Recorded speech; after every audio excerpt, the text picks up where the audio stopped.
नमस्कार दोस्तों। आज हम इस वीडियो में मोहम्मद बिन तुगलक के शासनकाल में हुए विद्रोहों के बारे में चर्चा करेंगे।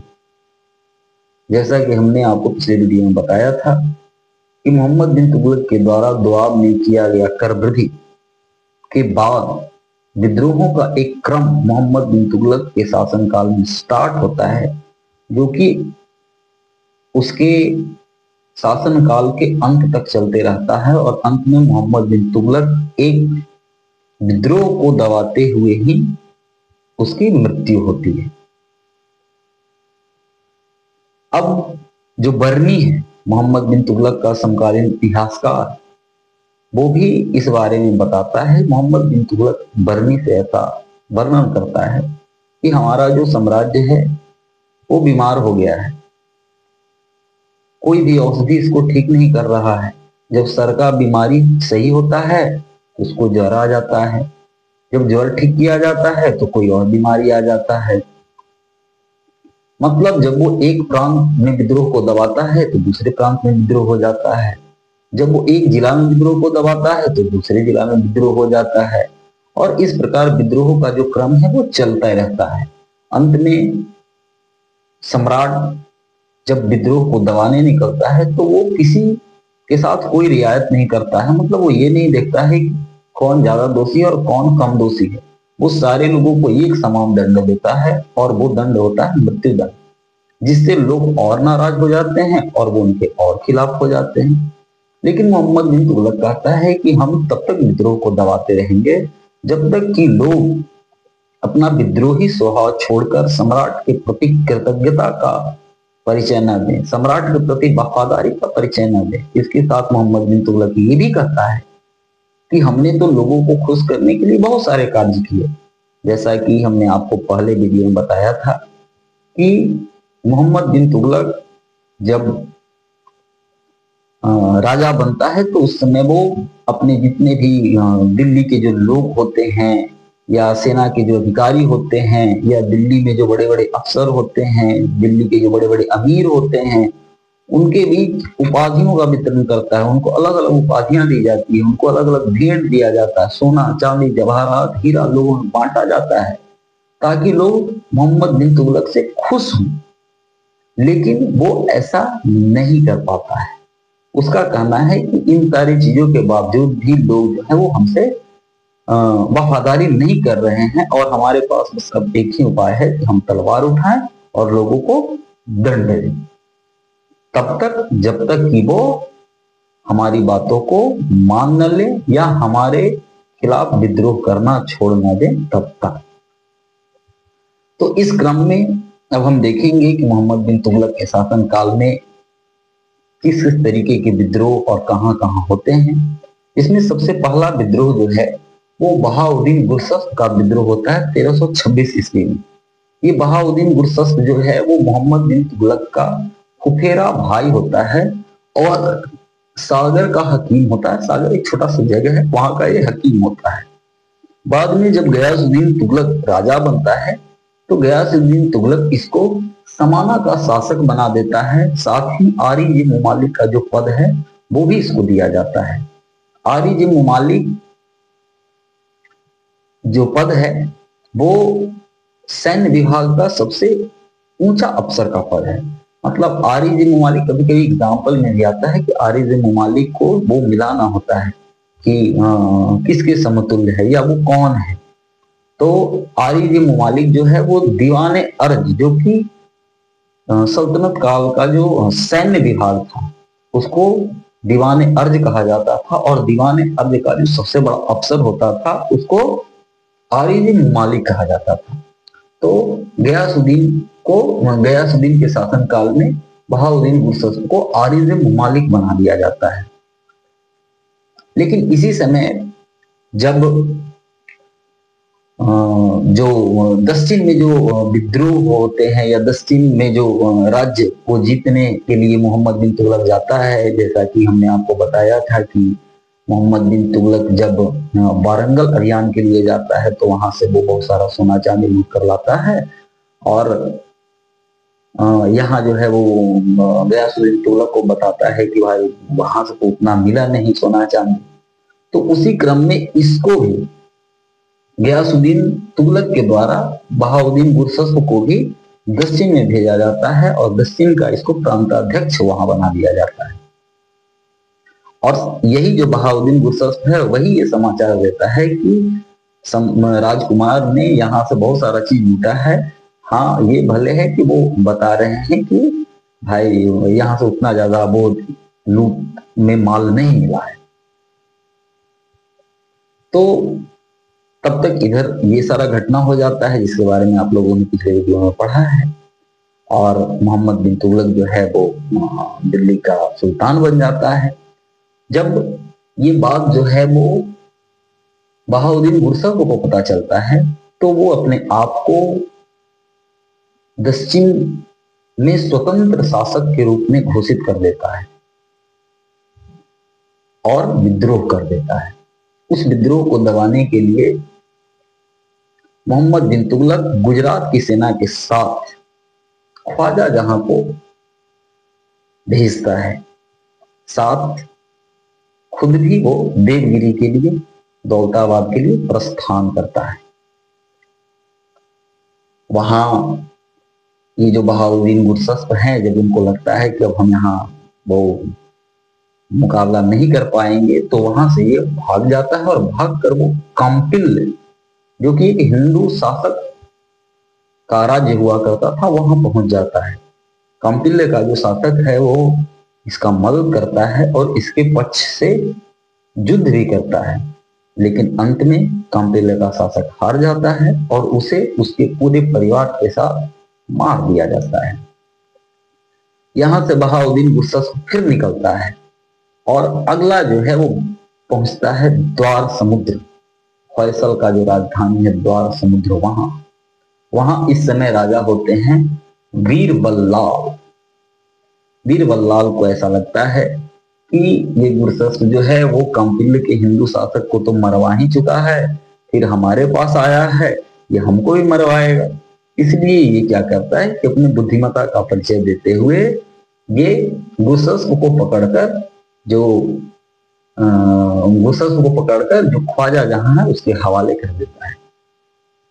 ख्वाजा जहां को मृत्यु दंड दिया जाता है, उसका जो खाल है वो निकाल लिया जाता है और खाल में ऐसा जो समकालीन इतिहासकार हैं वो बताते हैं उसको भूसा भर दिया जाता है खाल में, और उसका जो पूरा शरीर है उसको घुमाया जाता है चारों तरफ। ऐसा भी माना जाता है कि उसका मांस को चावल के साथ सिझाकर और जो इसके संबंधी हैं उनके पास भेजा जाता है। और ऐसा करने के पीछे शायद ये कारण था कि जो भी विद्रोही तत्व के लोग हैं उनके अंदर एक डर पैदा किया जाए, ताकि वो सम्राट के खिलाफ बगावत करने से पहले 100 बार सोचे। तो इस तरीके से ये जो पहला विद्रोह होता है उसको मोहम्मद बिन तुगलक के द्वारा दबा दिया जाता है।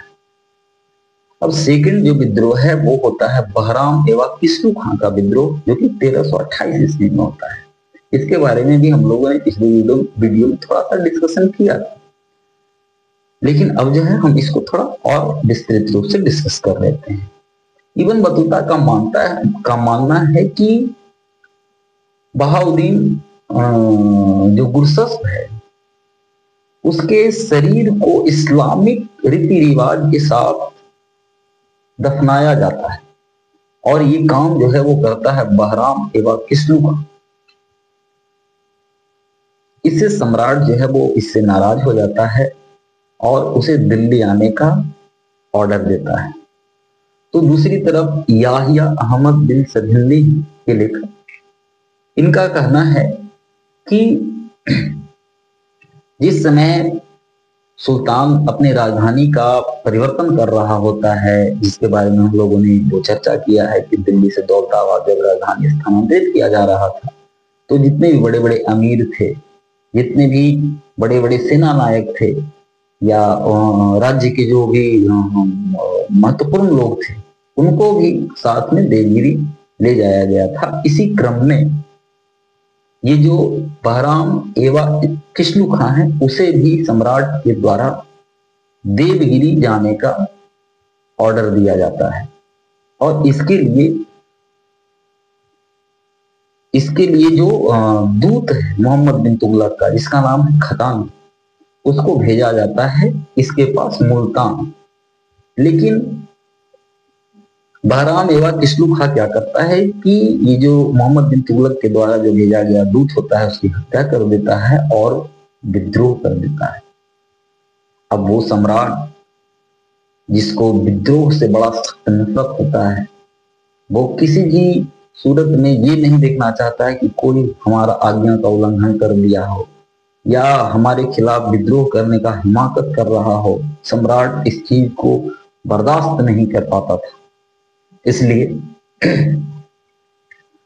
सम्राट अपनी सेना के साथ मुल्तान पहुंचता है। जैसा कि हमने आपको बताया था कि सम्राट जो है वहां से दिल्ली पहुंचता है और दिल्ली से सेना लेकर वो पहुंचता है मुल्तान की तरफ, आगे बढ़ता है।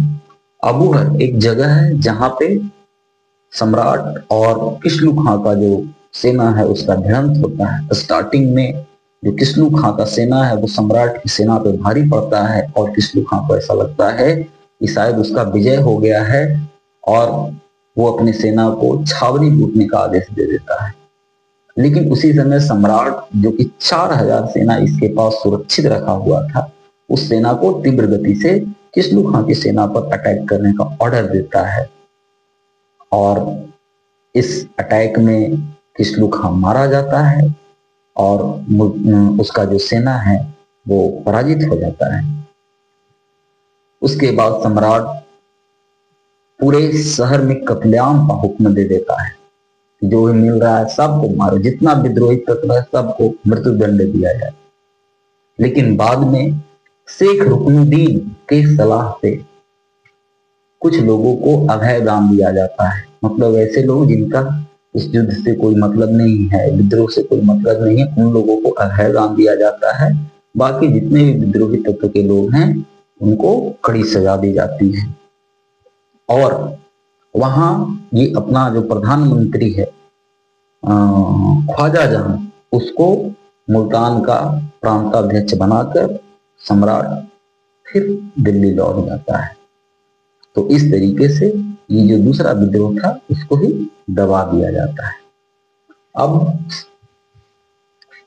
तीसरा जो विद्रोह होता है वो होता है गयासुद्दीन बहादुर का 1330 ईस्वी में।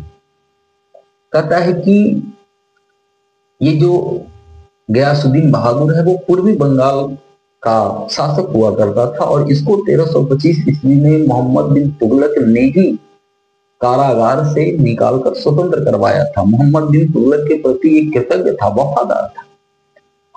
लेकिन 1330 ईस्वी तक आते आते मोहम्मद बिन तुगलक का जो नीति था, मोहम्मद बिन तुगलक का जो एक तरीके से कहें कि साम्राज्य में जो स्थिति था या उससे जो लोग नाराज थे, उसका फायदा उठाकर ये अपने आप को वहां का स्वतंत्र शासक घोषित कर देता है। इसके साथ साथ वो अपने सिक्कों पे अपने नाम का सिक्का चलाता है और अपने नाम का खुतबा भी पढ़वाता है।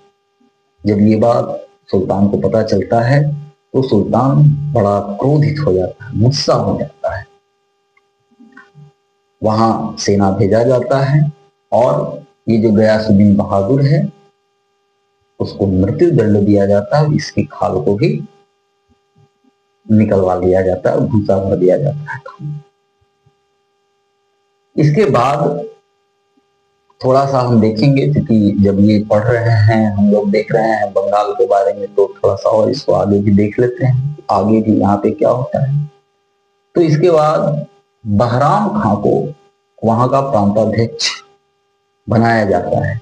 लेकिन बाद में 1337 ईस्वी में बहराम खां का अंगरक्षक फखरुद्दीन बहराम खां की हत्या कर लेता है और खुद मुबारक शाह के नाम से अपने आप को एक स्वतंत्र शासक के रूप में घोषित कर देता है।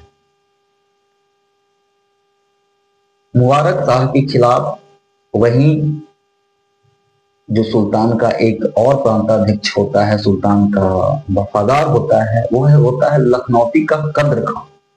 वो मुबारक खां से लड़ाई के लिए आगे बढ़ता है, युद्ध होता है दोनों में, और उस युद्ध में कद्र खां मारा जाता है। इस तरीके से मुबारक शाह का लखनौती और सतगांव का जो एरिया है उस पर भी अधिकार हो जाता है।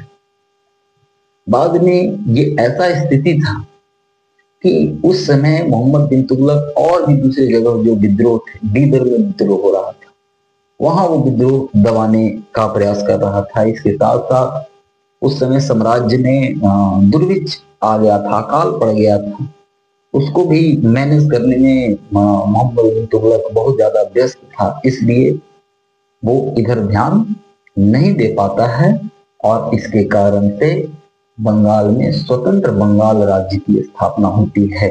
और ये जो स्वतंत्र बंगाल राज्य है उसमें लखनौती और सतगांव जो कि कदर खां को पराजित करके लिया जाता है, और ये सुनारगांव जो कि पूर्वी बंगाल जो पहले था उसका हिस्सा होता है। तो ये जो पूरा हिस्सा है उसको मिलाकर एक स्वतंत्र बंगाल का निर्माण किया जाता है मुबारक शाह के द्वारा।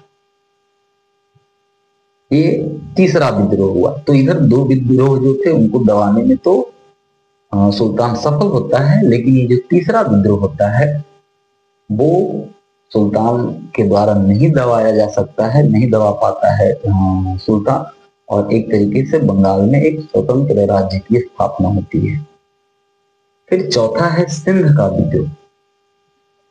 कहता है कि सिंध में जो विद्रोह है वो 3 डेट में होते हैं। पहला 1328 ईस्वी में, उस समय कमालपुर में काजी करीमुद्दीन और खतीब नाम का जो व्यक्ति होता है वो विद्रोह कर देता है।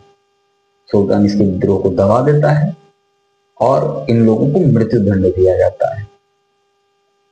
बाद में 1333 ईस्वी में सुल्तान रतन नामक एक हिंदू को सिंध का प्रांताध्यक्ष नियुक्त करता है, और उस रतन को अजीज उस सिंध की उपाधि भी दी जाती है।